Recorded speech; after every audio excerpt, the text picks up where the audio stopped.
The secure credit cards that I recommend to people to actually graduate is the Capital One credit card that is going to graduate. Also, the Discover credit card, that one is going to graduate also. And then Navy Federal. Those are the three credit cards that I suggest to people if they're trying to get a credit card that will actually graduate. These are the ones that I personally had that graduated, or I've seen other people had and they actually graduated. So, check those out. Now, here is the best credit cards for bad credit, too. There's a full list of them that I have here that I suggest to people. We have the Credit Builder card, Self, Kickoff, Rental Karma. You guys should definitely be reporting your rent onto your credit reports. It's going to help boost your credit score. We have Credit Strong.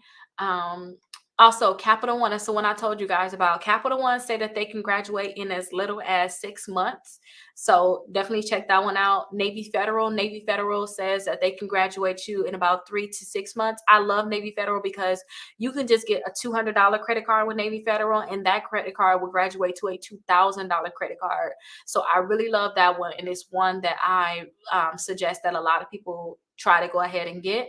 And then also that Discover credit card. Discover said that they want to graduate you in about 7 to 8 months. What they want you to do is just make sure that you're paying your bills on time, and then they'll go ahead and graduate you. But those are the top three that I always suggest for people because I know they want to graduate. I even personally thought about like getting some of the secure credit cards and add them onto my credit reports just to see if they're going to graduate. But maybe I should tell you guys and maybe y'all will try it out because I'm tired of trying my credit for y'all. I'm tired of it because my credit score just be going all up and down. Inquiries, deposits, and all that. But I want to know, like, I need to be able to know firsthand. So yeah, those are the credit cards. It's going